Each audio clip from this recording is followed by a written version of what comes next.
Bonjour à tous et bienvenue pour ce second atelier du CX Meet d'Eloquent. Et là, j'ai vraiment beaucoup de chance de recevoir un de nos clients préférés, donc Vianney Leveugle, qui est donc le directeur marketing et relations clients de Geodis.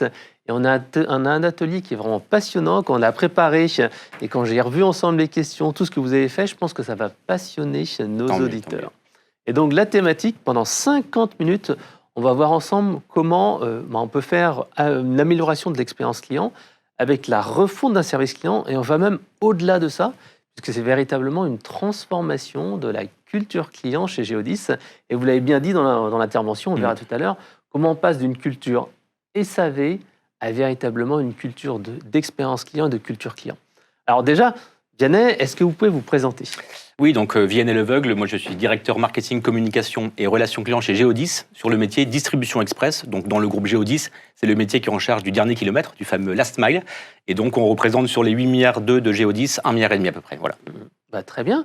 Alors justement, votre projet, quel était le point de départ Quel était le point de départ de cette réflexion Qu'est-ce qui a déclenché cette refonte du service client ? Le point de départ de cette réflexion, c'est de se dire comment faire prendre conscience à l'ensemble de l'entreprise que les exigences de nos clients ont augmenté de manière très forte depuis 5-10 ans. On l'a expliqué au sein de l'entreprise de par plusieurs facteurs. Premièrement, les nouvelles générations qui sont plus exigeantes, qui souhaitent plus de rapidité.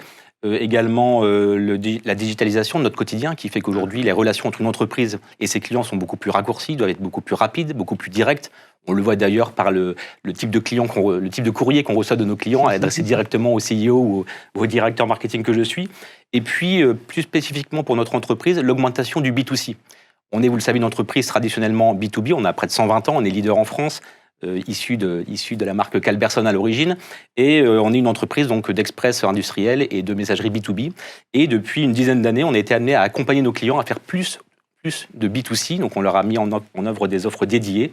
Et tout ça mélangé fait qu'on est vraiment dans un mix où les exigences qu'on peut avoir en tant que particulier, en tant que consommateur, se retrouvent dans votre milieu professionnel. Et tous ces facteurs combinés font qu'on assiste à cette exigence, à une augmentation de ces exigences clients de manière très très importante. Et donc dans notre métier, nous, ça se traduit par deux choses. D'une part, la rapidité. Il faut que l'offre soit encore plus rendue plus rapidement. Vous savez que Amazon lui-même a monté les standards de la livraison. Donc maintenant, en express, la livraison avant midi n'est plus un sujet. Et donc on a cette tendance, cette course au délai. Et puis cette course aussi à la qualité parfaite. Et ça, on la voit dans tous les secteurs. Donc sur cette base-là, Geodis a construit sa stratégie. C'est celle qui nous guide depuis 4 ans maintenant. Produire une qualité de service parfaite. Donc ça, c'est la règle numéro 1. Deuxièmement, on fait en sorte d'apporter de plus en plus de valeur ajoutée à nos services. Vous savez que livrer un colis, c'est arriver à la bonne destination avec le colis en toute intégrité et le remettre contre sa signature. Et donc nous, on cherche à aller plus loin que cela en proposant des services de montée à l'étage, reprise d'emballage, mise en lieu d'utilisation. Il y a certains clients pour lesquels on rentre dans le magasin et on met en rayon. Vous voyez, donc on essaye d'aller plus loin dans la prestation de manière à apporter plus de valeur ajoutée. Et enfin, bien sûr, améliorer l'expérience client parce que c'est aujourd'hui quelque chose qui nous guide depuis 5 ans. D'accord. Alors ça a été le gros du travail. Pour ce faire, on a identifié dans l'entreprise les 7 principaux points de contact physiques et digitaux de notre parcours client. Et donc on les a tous travaillés un par un de manière assez approfondie. Je vous en ai cité quelques-uns ici, donc qu'il s'agisse du site web, des forces de vente, de la facturation. Vous voyez, on a pris tous les points de contact du parcours client et on les a travaillés de manière très approfondie. On va bien sûr parler des services clients parce que c'est le sujet du jour, mais je voulais vous illustrer comment cette démarche s'inscrit dans l'entreprise sur d'autres points. Prenons par exemple les forces de vente. On a procédé à la digitalisation des forces de vente il y a maintenant 7 ans. On leur a construit une application qu'ils ont sur leur iPad, qu'on leur a fourni à chacun un iPad, et on parle d'une force de vente de 440 personnes au total, dont 300 commerciaux terrain. Donc ces 300 commerciaux terrain ont leur iPad avec leur application Geodis. On a bossé avec la société SalesApps, et avec laquelle ils peuvent montrer en clientèle toutes nos expertises, toutes nos offres et tous nos produits. Donc une démarche crédibilisée et complètement renforcée, que les clients d'ailleurs apprécient beaucoup. On leur a également mis leur CRM en mobilité dans leur iPad. Ça, c'est important. Donc vous voyez, la digitalisation des forces de vente a été pour nous une étape importante. Pareil, prenons le point des conducteurs-livreurs, notamment en B2C. C'est le seul point de contact réel entre notre client chargeur et son client destinataire. Et donc, on investit aussi beaucoup sur nos 5000 conducteurs. Donc, à la fois en formation, ça a été sacralisé par le fameux top conducteur, je vous en avais parlé, tous les matins, un brief de 3 minutes pour expliquer à nos conducteurs quels sont les process, rappeler les règles de sécurité, qui sont chez nous très importantes, et puis l'envoyer pour sa journée. Donc, ce briefing de 3 minutes qui est devenu un rituel très important chez nous. Et puis, on l'équipe aussi des derniers outils. On les a dotés d'un terminal qui est maintenant un smartphone grand public comme le vôtre, qui leur permet une prise en main très aisée et qui leur permet de suivre leur parcours de manière optimisée, récupérer la signature du destinataire lors de la livraison et puis prendre toutes les photos nécessaires pour prouver son travail, photos qui seront envoyées directement au client en temps réel. Donc vous voyez comment, sur ces points de contact, on essaye de faire en sorte que tout ce qui est fait soit au service du client. Sur ce qui nous intéresse aujourd'hui, les services clients, ça a été aussi un travail très important parce qu'on est parti d'une situation assez, je dirais, assez historique. La proximité est notre ADN. Et nous, on partait d'une situation où on avait 600 collaborateurs services clients répartis dans chacune des 110 agences de France et qui, depuis 120 ans, sont présentés comme une force. Et c'est indéniablement une force dans notre entreprise, cette proximité de nos services clients. Quand nos clients appellent leur agence locale, ils ont des personnes avec qui ils discutent depuis 15 ans, qui connaissent, qui voient leur colis partir tous les soirs, qui peuvent tout à fait aller vérifier quelque chose sur les quais et qui connaissent parfaitement leurs problématiques et leur environnement. Donc c'est une force très très importante qu'on a souhaité conserver. Maintenir ces services clients en local, en France et internalisés. Ce qui est, vous en conviendrez, un petit peu unique par rapport aux pratiques d'autres confrères ou même d'autres secteurs. C'est externalisé avec un centre d'appel qui n'a pas la connaissance, cette proximité. Si on lui dit « regardez mon colis », il ne peut pas aller voir sur les quais ce qui se passe. Donc on est parti de ce principe-là, on y a beaucoup réfléchi, mais on a souhaité conserver et maintenir cette particularité de Géodis.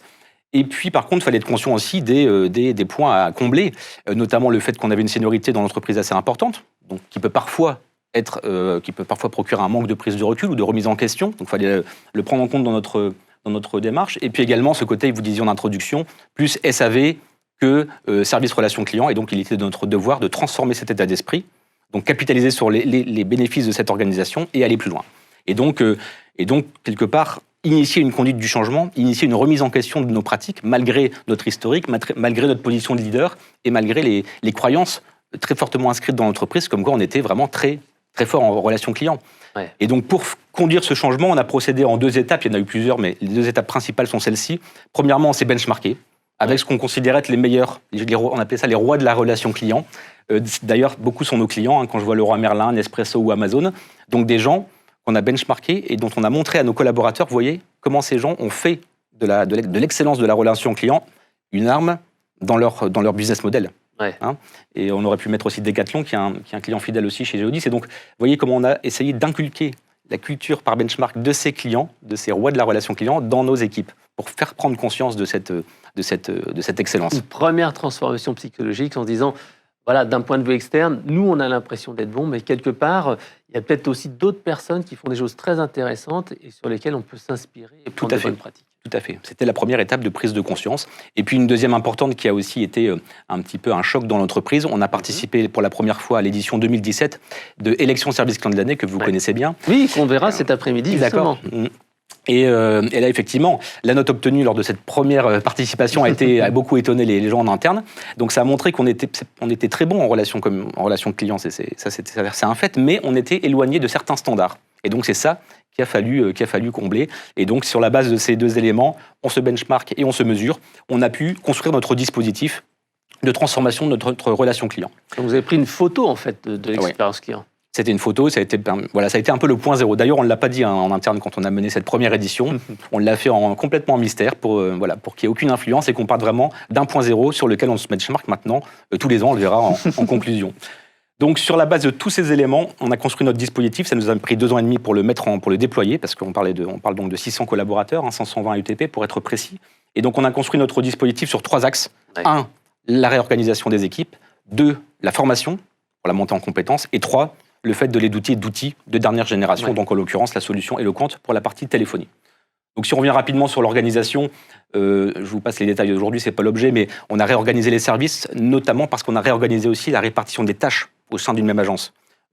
Au fil de l'histoire, les services clients se sont vus attribuer des tâches qui n'étaient pas forcément celles qu'on attend d'un service client, donc on a redistribué ces tâches. Ça a amené la réorganisation des équipes, physiquement, changement de bureau. On voit aussi quelques exemples de changement d'organisation. On en a profité pour rééquiper les collaborateurs avec du matériel aussi plus moderne, plus performant. Donc cette réorganisation des tâches, elle a amené une réorganisation physique des équipes et donc une organisation aussi, une amélioration des conditions de travail. Oui, ça c'était important. Vous n'avez pas juste dit on va réorganiser, on va les valoriser avec de nouveaux bureaux, matériel, etc. Donc ça, c'était vraiment un point de départ vraiment marquant pour Exactement. Ça a été une manière de matérialiser tout ce changement. Et puis, on a également fait en sorte de renforcer le rôle des managers. Les managers, avant notre dispositif, étaient managers, mais n'avaient à leur rôle de manager tel qu'on l'entend aujourd'hui, on le verra tout à l'heure, ils étaient très pris dans l'opérationnel. Et donc on a aussi changé ça. Donc ça, c'est un volet organisationnel qui a été le plus important parce qu'il a été fondateur de la suite des événements, quoi. Le deuxième axe très important sur lequel on a beaucoup investi, c'est la formation de nos collaborateurs, justement pour atteindre cette excellence de la relation client qu'on visait et en essayant d'aller comment dirais-je, rejoindre le benchmark qu'on évoquait tout à l'heure sur nos clients qu'on considérait comme être les champions de la relation client. Donc là, le travail était assez conséquent. On a créé un cycle de formation complet et cohérent en quatre niveaux. Premièrement, une plénière qu'on a faite maison. Donc, pendant 2 jours, les 600 collaborateurs sont tous venus au siège, 2 jours, pour suivre cette formation plénière d'excellence à la relation client. Comment j'écris, comment je parle, comment j'incarne les bonnes attitudes envers mon client. Les valeurs de Géodis. Exactement, plus les valeurs de Géodis, effectivement, pour des gens qui n'étaient, pour la majeure partie d'entre eux, jamais venus au siège. Donc il y a eu ce côté, voilà, je viens au siège, on les a pris vrai événement. Voilà, un vrai événement par groupe de 12, ça nous a pris un certain temps, mais on voulait absolument un peu ce côté rituel. Et puis le fait qu'ils rencontrent leur directeur fonctionnel, qu'ils rencontrent les équipes du siège, et puis qu'ils soient confrontés à la stratégie de l'entreprise, puisqu'on est un métier de réseau, donc on est tous séparés partout dans nos agences en France. C'était important d'avoir ce moment de rassemblement. Après, vous le savez, une formation, il faut qu'elle vive. Et donc, on a mis en œuvre derrière ce qu'on appelle un serious game qu'on a construit avec une société qui s'appelle Weave.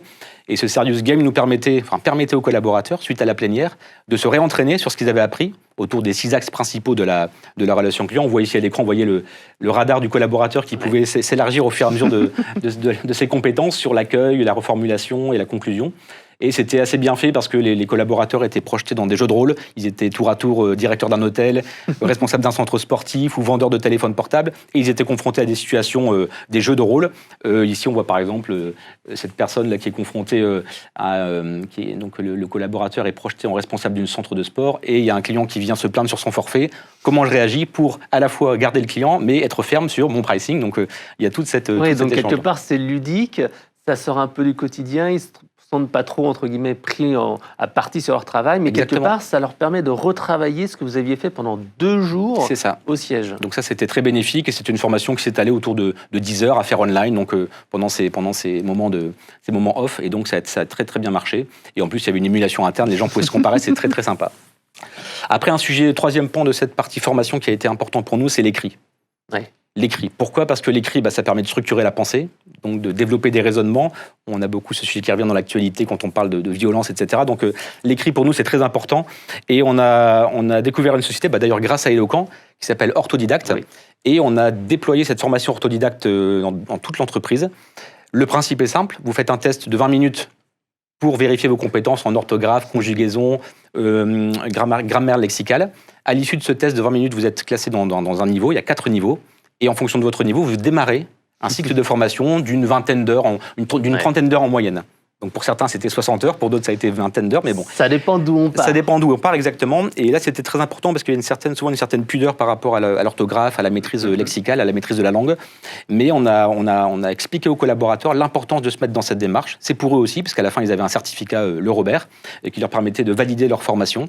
Et on est très content du résultat parce qu'au final, quand on a fait le test au début sur les 600 collaborateurs service relation client, on avait donc 30% des gens qui étaient en niveau 3 et 4, seulement, entre guillemets, et nous, on voulait que les gens soient en niveau 3 et 4, et à la fin du premier cycle, on avait 80% des collaborateurs en niveau 3 et 4. Ouais, donc il y a eu vraiment une progression énorme, et pour vous, le point de départ, quand on a préparé cet atelier, vous aviez dit, c'était que la livraison doit être parfaite, tout doit être parfait, et donc un email, quelque part, c'est l'image de la société. Exactement. Et vous ne vouliez pas qu'il y ait 10 fautes d'orthographe, qu'il y ait une faute à chaque ligne. C'est l'image de la société qui était importante, parce que s'il y a un problème, et si en plus l'email est rempli de fautes, ça donne une image qui n'est pas correcte de la société. Exactement. Et les stats le montrent, les statistiques en la matière le montrent très clairement. Les clients, 90% des clients n'acceptent pas de recevoir un mail avec une faute d'orthographe. C'est pas une preuve de sérieux, si vous voulez. Et puis au-delà de ça, encore une fois, il y a l'orthographe, et puis il y a la façon dont on construit son message. Et donc là, il y avait le lien avec la formation plénière où on avait appris aux gens à construire des messages structurés, où on remet le contexte, on réexplique la problématique, on vérifie qu'on ait compris, on prend le congé, donc un peu comme au téléphone, quoi. Voilà, exactement. Donc l'écrit a un point très important et on garde un très bon souvenir de tout ce cycle sur l'orthographe, et on cherche maintenant des moyens de le refaire vivre au quotidien, donc avec nos équipes service relations clients en agence. Donc ça, c'était le troisième volet. Et le quatrième, et non des moindres, et s'il y a quelque chose à retenir de toute cette démarche, c'est bien ça, c'est la façon de créer une routine managériale systématisée. Et là, ça a été le cœur de notre dispositif avec mes équipes, de mettre en place cette routine où on a mis en fait en œuvre le fait que chaque manager de chacun de nos 100 services clients fasse 2 fois par mois la relecture de email avec son collaborateur sur la base d'une grille qu'on a conçue pour eux, et fasse aussi 2 fois par mois la réécoute d'enregistrement de conversation, que le collaborateur aura lui-même déclenché d'ailleurs, ou que le manager aurait déclenché avec lui pour préparer cette session de double écoute, ou de réécoute. Et là aussi sur la base d'une grille qu'on a construit ensemble. Donc, vous voyez, cette routine managériale aujourd'hui, elle est sacralisée, elle est systématisée, et pour moi, c'est le secret de la réussite de notre dispositif. Il faut bien comprendre, encore une fois, qu'on a 100 services clients, on a 9 régions, on a la chance d'avoir, pour nous épauler, 9 responsables de la relation client régionaux, donc c'est sur eux qu'on s'appuie pour déployer et assurer la pérennité de tout ce système, mais cet aspect managérial est fondamental. Oui, parce qu'il y a eu vraiment cet événement, les 2 jours passés, il y a eu ensuite le serious game, mais si on n'entretient pas ça au quotidien, si tu n'as bien pas en fait un réflexe dans l'entreprise, et ce réflexe doit être entretenu régulièrement, c'est comme un geste, c'est un sportif de haut niveau. C'est ça. S'il ne s'entraîne pas tous les jours et s'il n'a pas un entraîneur et un coach, qu'est-ce qui se passe? On reprend ces petits travers tous les jours. Exactement, ça peut revenir très vite, donc ça c'est, je pense, la clé du succès. Mais c'est aussi une exigence, une rigueur, et voilà, il faut s'y tenir et on est là pour ça, et voilà. Alors ça, c'était les parties un petit peu organisation, managériale, culture client. Il y a la partie outils aussi qui était importante pour vous, parce qu'on ne peut pas faire un bon service si on n'a pas un bon outil. Exactement. Et autant on a été extrêmement, vous l'avez senti, en exigence sur les points 1 et 2, autant du coup, notre engagement, c'était de fournir à nos collaborateurs des clients de dernière génération qui leur permettent de faire leur travail le plus simplement, rapidement et efficacement possible et qui nous aident à porter nos objectifs. Ah oui. Donc, c'était nos principaux critères. J'en ai mis quelques-uns ici. Pouvoir organiser facilement la distribution des appels, disposer d'analyse quanti, mesurer la performance, mesurer la satisfaction. Donc, les critères assez classiques quand on cherche une solution de téléphonie, mais qui étaient d'autant plus importants pour nous, Geodis, qu'on a cette répartition sur 100 services clients. Et là, suite à l'appel d'offres assez pointu qu'on a réalisé, c'est Eloquent qui a été choisi parce qu'effectivement, on arrive à combiner ces critères de solutions de téléphonie avec la capacité de gérer 100 services clients avec 4 campagnes par service. Donc, vous voyez, une complexité, mais aujourd'hui qui fonctionne parfaitement grâce à notre travail commun. Ouais, et puis vous vouliez aussi garder cette proximité. Vous l'avez dit, certains de vos donneurs d'ordre, comme Nike, vous l'avez dit, vraiment de très belles marques, qui vous font confiance depuis des années, travaillent depuis des années avec le même chargé de relations clients ou la même équipe, oui. La même équipe, et il fallait qu'il y ait la même chose. Donc en fait, une gestion de VIP, d'interlocuteurs dédiés, etc. etc. Ouais, tout à fait, ouais. Ça a été ce qu'on a mis en œuvre. Là, vous avez quelques-unes des principaux bénéfices qu'on a construits avec la solution Eloquent. D'abord, la qualification de la base client, comme vous venez de l'évoquer. On a préalablement à l'installation qualifié la base client pour que certains soient en VIP, en premium, conservent leurs interlocuteurs dédiés ou leurs équipes dédiées, de manière à ce que le jour où on bascule, ce soit complètement transparent pour eux. D'ailleurs, la majeure partie des clients ne s'en sont pas rendus compte techniquement parlant. D'accord ? Par contre, vous avez raison, vous vous souvenez de ce point, effectivement, les clients sentaient qu'on avait basculé dans la nouvelle solution, parce qu'ils avaient vu aussi que les gens avaient été formés. Et donc, ils sentaient la différence rien qu'à la façon dont nos collaborateurs parlaient au téléphone ou écrivaient ou leurs emails. Donc ça, c'était la plus belle récompense, quelque part. J'ai fait un focus sur les 3 derniers points là, qui sont intéressants dans la solution de téléphonie, au-delà de l'interface superviseur et manager. C'est, par exemple, la capacité à pouvoir pousser des enquêtes post-appel. Là, pour les managers, c'était un point très important pour vérifier la montée en puissance et la montée en compétence de leurs collaborateurs. Donc, à la fin de l'enquête, nos clients ou les destinataires sont invités à répondre à une enquête très, très rapide. On mesure le CSAT, le CES et le NPS, et ça permet au manager, en temps réel, d'évaluer la montée en compétence de son collaborateur. En plus, après, ça lui donne un bon levier pour dynamiser l'équipe, créer l'émulation. Vous savez qu'au-delà de tout ce qu'on a mis en œuvre, on a aussi dans chaque service client un mur de la relation client, avec 4 parties où le manager local partage les principaux KPI, partage effectivement ce type de statistiques et partage les expériences positives ou négatives des clients. Donc, et c'est un petit peu un rituel aussi de se réunir autour de ce mur pour partager ce genre de résultats. Autre point intéressant avec la solution de téléphonie, c'est les wallboards. Ouais. Dans chaque agence, dans chaque région, donc une région regroupant plusieurs agences, et nous, en centrale, on a ce wallboard qui nous permet de suivre en temps réel la qualité de service qui est fourni à nos clients en termes de prise en charge des appels téléphoniques. Donc ça a été aussi un levier très, très stimulant pour les équipes de voir en temps réel la qualité du service qu'elles apportent à nos clients. Ouais, cet entraînement quotidien. Bien sûr. Pour performer, il faut avoir ces indicateurs. Pour être toujours au top, il faut savoir où on en est. Et c'est vrai que, comme vous le disiez, on peut challenger un petit peu les équipes, voir tiens, qu'est-ce qu'on a fait, est-ce qu'on est en retard, est-ce qu'on a une bonne délivrabilité, est-ce qu'on a une bonne qualité de service, etc.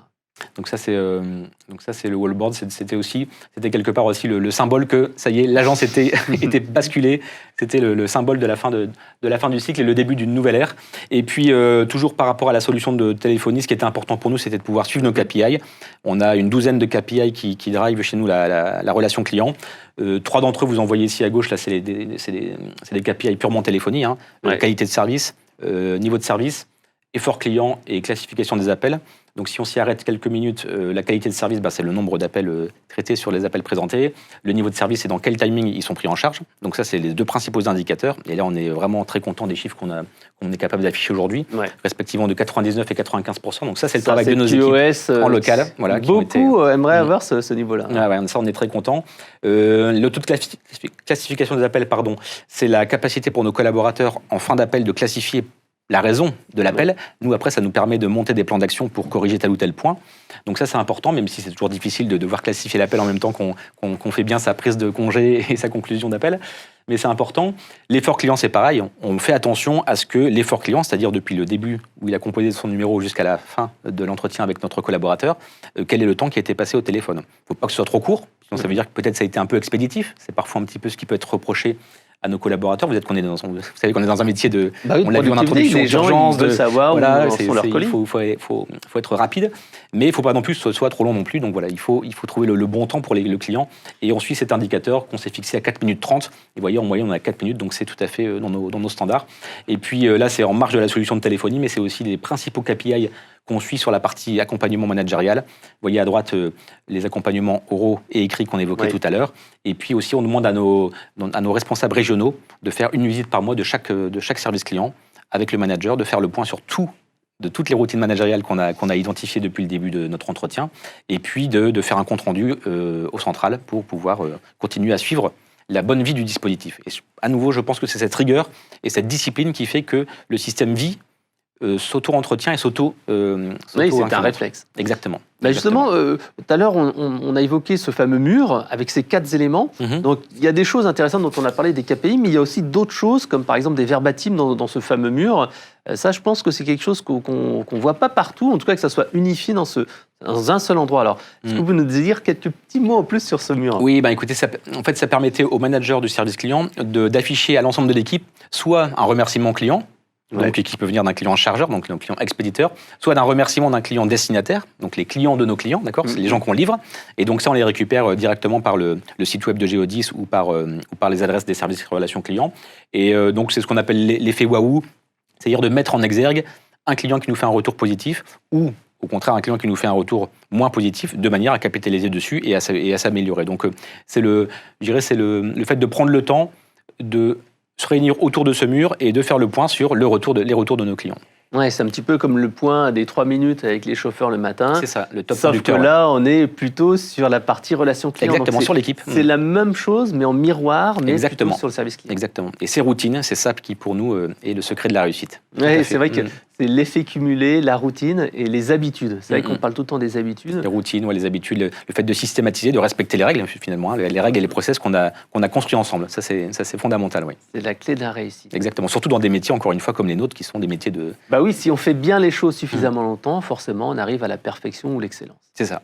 Alors justement, quand on parle de perfection, d'excellence, quels ont été les résultats ? Parce qu'un programme qui était long, 2 ans de mise en place, qu'est-ce qui a changé ? Qu'est-ce que vous avez vu bouger dans l'entreprise ? Alors, pour répondre à cette question, j'ai identifié trois principaux éclairages à garder en tête. Premièrement, on parlait tout à l'heure de l'enquête post-appel. Bon, là, c'est très concret, hein. On demande au client ou au destinataire qu'on vient de livrer qu'est-ce qu'il a pensé de son appel téléphonique avec notre chargé de clientèle. Vous voyez là, sur les 3 critères qu'on évoquait, la satisfaction, l'effort ou le NPS, vous voyez ici les taux qu'on a affichés le mois précédent, donc on est sur des taux qui sont tout à fait dans les cibles qu'on avait visées. Hein. Donc 4,3 sur 5, 1,7 sur 5, mais là, sur l'effort, c'est une échelle inversée, puisque le but, c'est que le client ait la sensation d'avoir fait le moins d'efforts possible pour qu'on réponde à sa requête. Et puis le NPS, donc la propension à recommander Geodis, qui est de 46, et là, qui est très bon, vous le savez, un NPS devient positif à partir de 20, donc 46 de NPS, c'est très bon pour nos équipes. Donc là aussi, c'est l'enquête post-appel, ça a été une façon d'utiliser la solution de téléphonie pour venir doper l'équipe, venir éventuellement recadrer certains points. Donc c'est un outil très important en complément de l'accompagnement managérial qu'on a vu. Deuxième éclairage, c'est tout ce qui est l'éclairage externe. Ouais. Et donc on n'a pas hésité à se challenger, donc déjà en reproduisant, je repars par le milieu, service client de l'année, élection service client de l'année. On avait fait l'édition 2017, on a bossé pendant 2 ans, et après on a fait les 2 éditions suivantes, 2020-2021. Et on a réussi à augmenter largement notre score. Donc, tant qu'on n'est pas premier à service client de l'année, on ne communique pas les scores. Mais je peux vous dire qu'effectivement, la première session, on était en dessous de la moyenne. La deuxième session, on était au-dessus de la moyenne. Et on a encore gagné des points lors de celle qui vient de se finir là, dont les résultats seront publiés. Donc, dans 2 jours, jeudi. Exactement. Donc, on est très fiers, et nos équipes le sont aussi. Et c'est la preuve que quand on suit la roadmap qu'on s'est fixée, on arrive à nos fins. Et ça, c'est extraordinaire parce que service client de l'année, bon, ils ont leur méthodologie et on vient piocher dedans tout ce qui nous permet de nous améliorer. Et c'est incroyable de voir comment sur une année sur une autre, on prend les 5 points qui étaient les plus critiques dans l'enquête précédente, on les travaille de manière encore plus approfondie, le résultat il est instantané l'année suivante. Ouais, je crois que vous aviez dit, l'écrit c'était un des focus, vraiment des points que vous souhaitiez améliorer l'année dernière. Tout à fait. La certification Robert, bon, le coaching des équipes avec LU Service Client de l'année qui n'est pas juste un moment, mais c'est vraiment dans la durée. Tout à fait, c'est dans la durée. D'ailleurs, on reproduit l'enquête service client de l'année 2 fois par an, mais nous-mêmes en interne. Donc là aussi, on s'appuie à nouveau sur nos responsables relations clients régionaux qui font ces enquêtes mystères. Donc, par exemple, l'ARRC du Nord appelle les équipes du Sud-Ouest en mystère. Voilà. On a des petits questionnaires très simples qui sont sûrement ceux utilisés par LU Service Client de l'année. Et on se challenge sur les mêmes critères. Comme ça, on garde le rythme. Et c'est bien ce que vous disiez, c'est pas un rendez-vous dans l'année, c'est toute l'année qu'on travaille. Voilà. Parce que le but, c'est pas d'avoir un prix, c'est que nos clients soient satisfaits. Oui, le prix, c'est la cerise sur le gâteau. Ce qui est important, c'est la perception client. Voilà. La perception client. Et ça, on le voit bien d'ailleurs dans l'enquête client qu'on réalise chez Géodis. Donc, c'est l'enquête chez nous STS, satisfaction totale des parties prenantes, qui est réalisée par l'Institut Ipsos. Et donc, on vient d'avoir les résultats pour l'enquête de cette année. Et sur la partie service client, puisque là aussi, cette enquête client permet d'identifier la performance de Géodis et du métier distribution express sur chacun des points du parcours client. Et sur la partie relation client, on a encore eu une note excellente de 85% de clients satisfaits ou totalement satisfaits. Donc ça, c'est vraiment la récompense du travail qui a été effectué. Et puis, on avait effectivement gagné un prix aussi sur AFRC 2018. On était très fiers, on a été lauréat de cette session-là. Donc, vous voyez, c'est des moyens aussi d'avoir un éclairage de l'extérieur pour montrer et conforter en interne que la démarche qu'on mène, elle a du sens, elle est reconnue et elle est, voilà. Bah oui, parce que ce prix-là, de la FRC, pour nous qui sommes spécialistes de la relation client, ça veut dire quelque chose. Quelqu'un qui est agent au téléphone, pour lui, la FRC, c'est pas forcément quelque chose qui lui parle. Mais par contre, ça permet de mobiliser les équipes en disant, regardez, votre travail a été reconnu, regardez ce qu'on a mis en place, regardez, on a une reconnaissance nationale, et ça permet de remotiver les équipes et dire ce que vous faites au quotidien, c'est un vrai résultat. C'est ça. Ouais. Donc c'était une grande fierté. Mais c'est vrai, voilà. Donc en tous les cas, vous voyez, maintenir de la mesure au quotidien avec les enquêtes post-appel, se benchmarker ou se challenger sur des enquêtes nationales, qu'elles soient les enquêtes clients internes ou des événements externes comme élu service client de l'année, c'est des leviers très importants. Alors, cette culture client aussi, on en parlait tout à l'heure, ça c'était quelque chose que vous avez voulu vraiment pousser, c'est passer de cette culture SAV, entre guillemets, à cette culture expérience client. Et vous nous l'aviez dit, ce qui était assez intéressant, c'est que certains de vos clients, quand ils appelaient un service client, ils disaient « oui, vous avez basculé ». C'est ça. Donc, c'était la plus grande récompense de nos équipes, c'était que la perception client, elle soit instantanée. La façon de parler, la façon d'écrire. Les clients au début souriaient un peu dans les nouvelles formules d'accueil, etc. Ah oui, et en fait, non, mais plus sérieusement, c'est mieux. C'est important ce que vous faites parce que franchement, c'est ça qui construit la relation, qui crédibilise et qui professionnalise la relation qu'on a avec vous. Donc on l'a effectivement au niveau des opérations, on est reconnu pour notre qualité de service, mais le fait de l'avoir au niveau des services relations clients, comme on l'a aussi au niveau du commerce chez nous, je l'ai dit, 440 forces vives au niveau du commerce.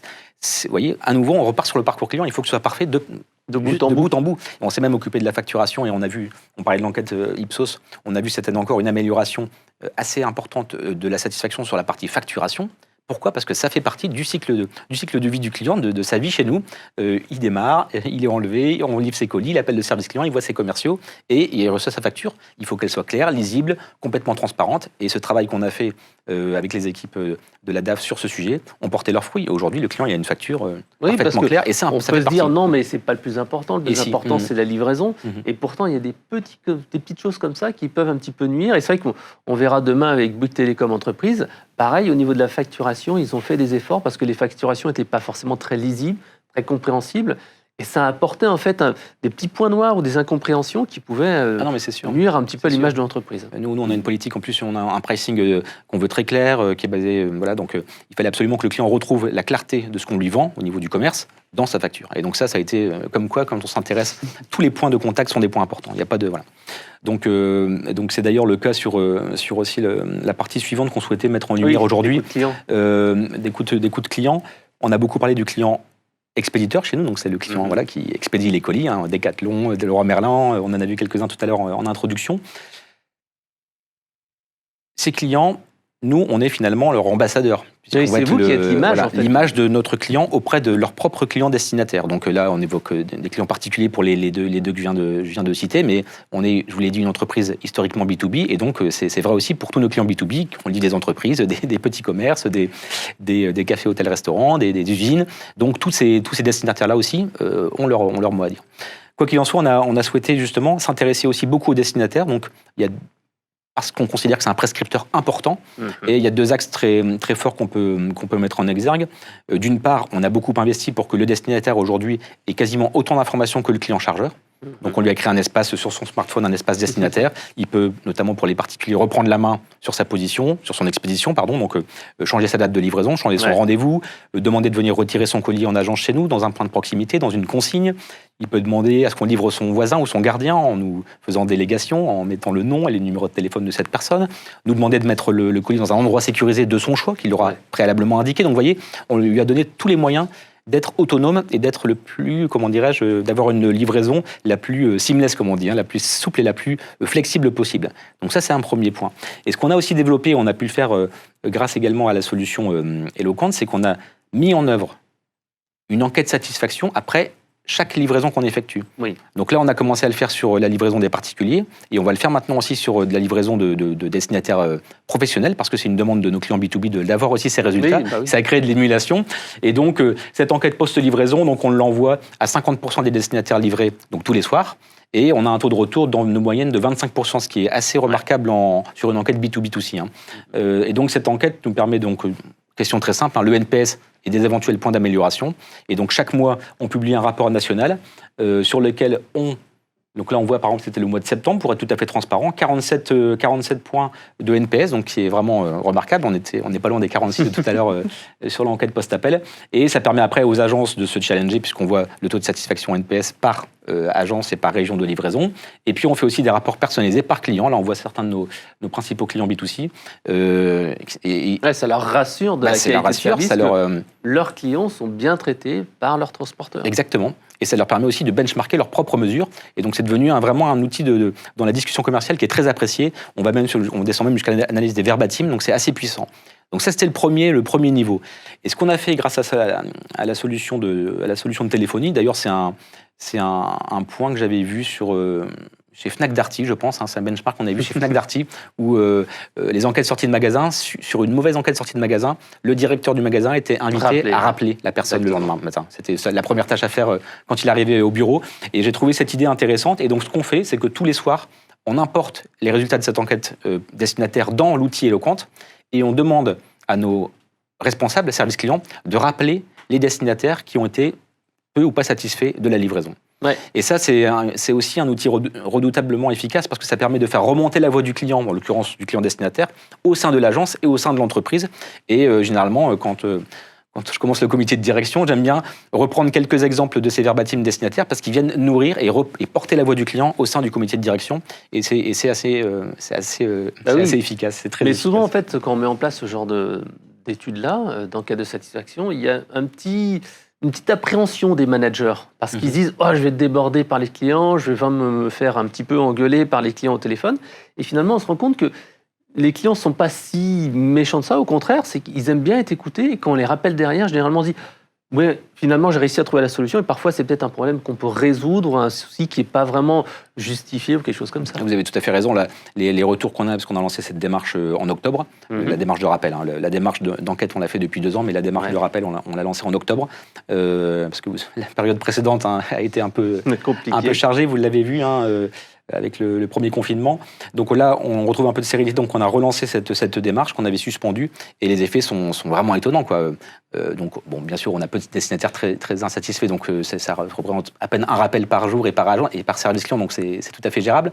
Mais les premiers retours qu'on a sont assez surprenants, c'est-à-dire que le destinataire déjà est très étonné d'être appelé, extrêmement surpris et agréablement surpris, et surtout il dit oui, bon, je me suis un petit peu emporté dans le commentaire, c'est l'émotion. Voilà, mais bon, c'était quand même. Donc en fait, voilà, ça a une vertu très importante, mais malgré tout, on prend en compte tout ce qui a été dit parce que voilà, ça nous permet de nous améliorer sur les points. Et parce que toujours cet aspect habitude, entraînement continu, recherche de la performance. Et donc remise en question, voilà, c'est ça aussi la question, de se remettre en cause et donc d'accepter effectivement de recevoir le maximum d'input pour nous améliorer.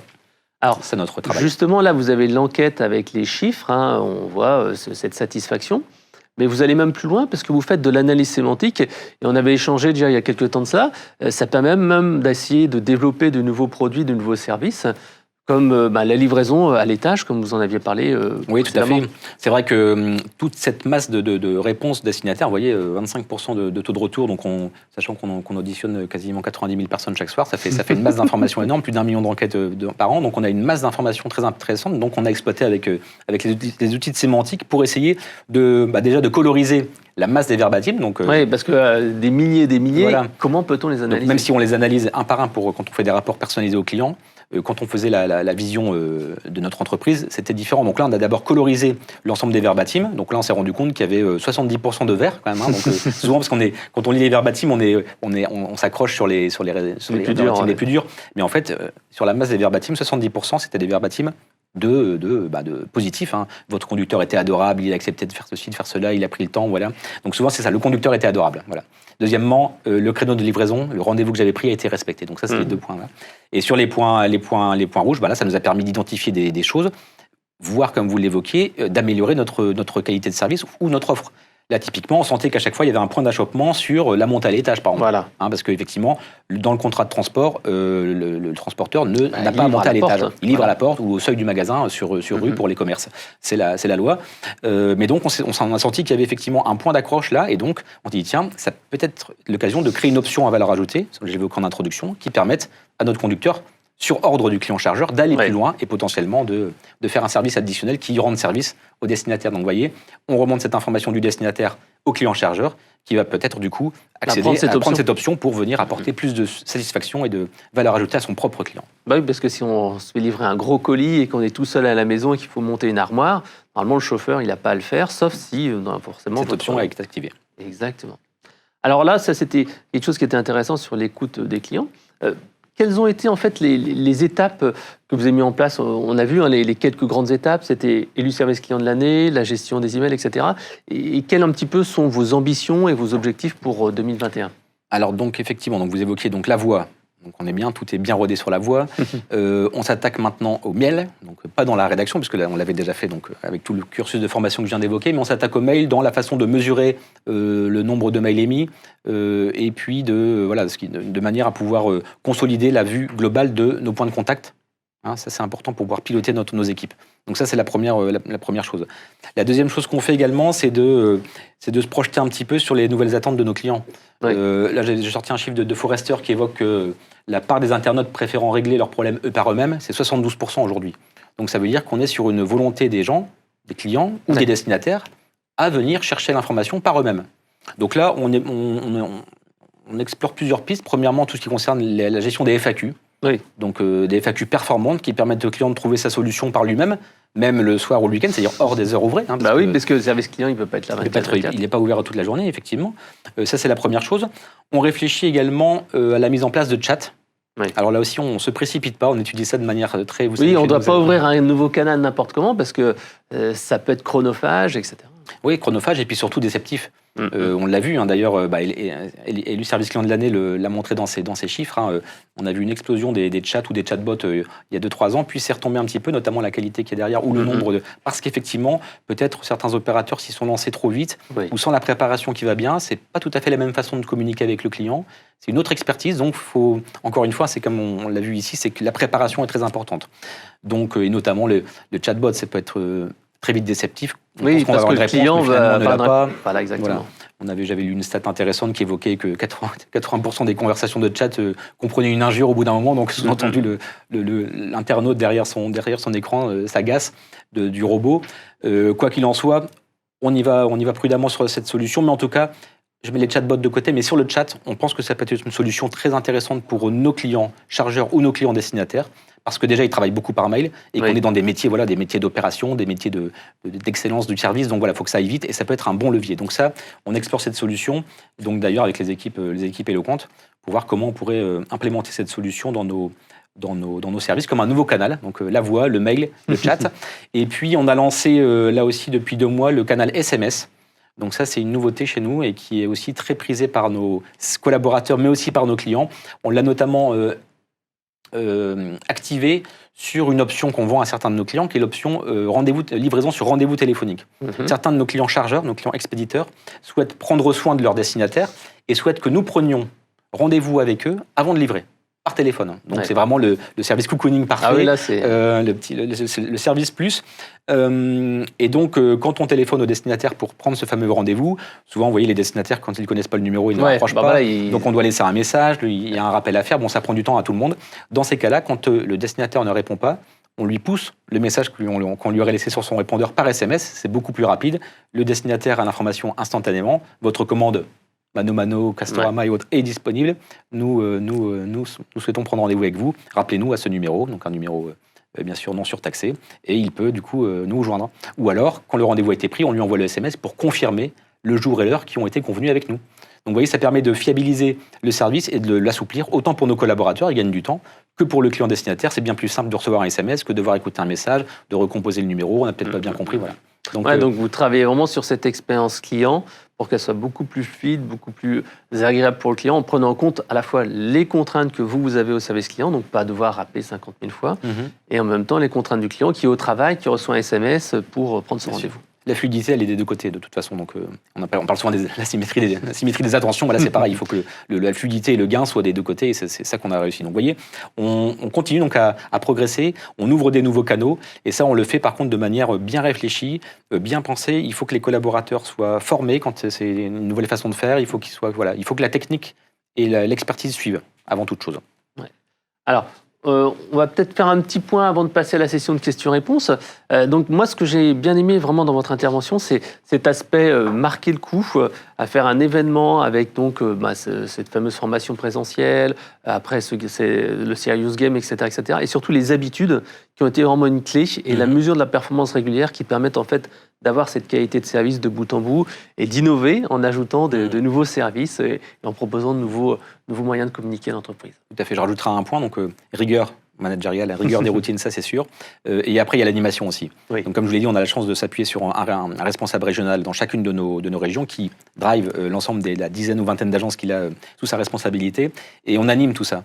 Notamment, tous les ans, on réunit donc ces 9 RRC plus leurs responsables, donc environ 120 personnes, lors d'un séminaire d'une journée où on justement revient sur le retour d'expérience des uns et des autres, on réexplique la stratégie, on les projette en avant, et donc c'est aussi ce côté animation qui permet de faire vivre toute cette force vive quelque part de l'entreprise, parce qu'encore une fois, cette répartition sur 100 sites nous oblige à être encore plus rigoureux que si vous aviez un seul site centralisé avec tout le monde sous la main. Mais c'est cette richesse qu'on souhaite entretenir. Et la proximité du client. Exactement, c'est fondamental chez nous, c'est dans notre ADN.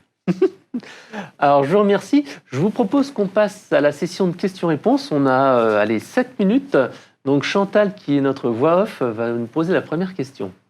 Oui, alors, quelques questions tout au long de ce webinaire. Donc, Vianney a déjà répondu à quelques-unes en déroulant son partage d'expérience. Certaines revenaient effectivement sur « Avez-vous mis en place de l'automatisation ?» Catherine, qui elle allait un petit peu plus loin en abordant la question des réseaux sociaux. Avez-vous abordé une démarche en ce sens ? Alors c'est une très bonne question. Donc, j'allais dire oui, en partie. Donc, on s'est concentré tout d'abord, parce que je le mets dans la famille des réseaux sociaux, sur la partie de notre site web, geodis.com ou lefranceexpress.com, qui sont un canal d'entrée très important pour nos clients ou nos destinataires. Donc, on a aujourd'hui déjà travaillé à rationaliser la capacité de traiter ces emails entrants par un système d'automatisation qui permet de les rerouter automatiquement vers le bon service client local. Oui. Donc, service client de livraison quand il s'agit d'un destinataire ou service client de départ quand il s'agit d'un client expéditeur. Donc ça, c'est la première chose. Et sur la partie réseaux sociaux, on réfléchit aussi à l'intérêt de créer un canal supplémentaire, par exemple sur Twitter, qui nous permettrait de dialoguer en direct avec nos clients, comme l'ont fait certains de nos confrères. Ouais. Et là encore, nouveau canal, nouveaux usages, on y travaille. Donc, oui, et la réactivité, on sait très bien que sur Twitter, les gens veulent une réponse dans l'heure ou dans la minute ou dans la seconde. Donc ça veut dire des équipes qui sont en permanence. Donc on réfléchit à la façon d'ouvrir ce canal de la manière la plus professionnelle possible. Encore une fois, c'est toujours ce qui nous guide. Ne pas ouvrir sans discernement, ouvrir après réflexion, en étant sûr de la partie technique et de la partie compétence des collaborateurs. Mais oui, on y travaille, c'est dans nos tuyaux. J'aurais pu effectivement l'ajouter sur ce dernier slide. Oui. Agnès, qui constate que vos équipes sont assez embarquées dans votre démarche d'amélioration, est-ce qu'elles sont parfois source de propositions ? Et je compléterai avec William qui demande si vous avez des équipes dédiées pour le traitement des réclamations. Alors, donc sur le fait d'embarquer les équipes, oui, ça a été notre plus grand succès, effectivement. Comment on fait ? C'est encore une fois, on s'appuie sur nos fameux responsables régionaux qu'on réunit une fois par trimestre, pendant 2 jours déjà, au siège. Ça permet de travailler avec eux justement sur toutes les remontées qu'ils peuvent nous faire de leurs équipes. Et puis, il y a ce fameux séminaire qu'on fait, qu'on n'a pas pu faire cette année pour les raisons que vous connaissez. On y réfléchit d'ailleurs sous un autre format, peut-être hybride, on verra, un peu comme on fait aujourd'hui avec vous, Frédéric. Mais ce rendez-vous annuel, effectivement, est un bon moyen également de redonner du sens, de projeter les gens dans la stratégie et encore une fois, les gens font bien ce qu'on leur demande quand ils comprennent pourquoi on le fait. Et ça, c'est vraiment fondamental dans notre approche. Donc oui, beaucoup d'animation. Et oui, on remonte les inputs des équipes. Ça, c'est vraiment ce qui nous nourrit et ce qui vient alimenter la progression de notre dispositif. Typiquement, les SMS, on l'a commencé sur les agences qui prennent le plus de rendez-vous, si je prends cet exemple-là. Et le retour des équipes, on dit c'est vraiment un outil super, et on l'a ouvert à plus d'autres agences, même où il y avait moins de rendez-vous à prendre, mais parce que la souplesse qu'il apportait aux collaborateurs comme à nos clients était importante. Donc vous voyez comment on prend en compte de manière très réactive les retours des régions ou des agences. Et donc les équipes dédiées Alors non, les équipes en fait c'est les équipes locales. Ce sont les équipes locales qui sont en fait plutôt, c'est pas dédié, mais elles ont une compétence ou une teinte. Donc un collaborateur est soit affecté à 100% au client expéditeur ou au destinataire. Et en fonction de sa montée en compétences, il peut être à 50-50 ou à 80-20. Et donc, du coup, ça permettra à notre solution de téléphonie éloquente de distribuer les appels sur la meilleure compétence disponible. C'est ça aussi la force de notre dispositif au niveau de la solution de téléphonie, c'est d'orienter les appels vers la meilleure compétence disponible. Alors, je crois qu'on a le temps de prendre encore 1 ou 2 questions. Oui, alors Jean-Michel qui demande quelle est l'importance du soutien au niveau du top management. Comment le COMEX est-il proactif à l'écoute ou en réaction face à votre démarche ?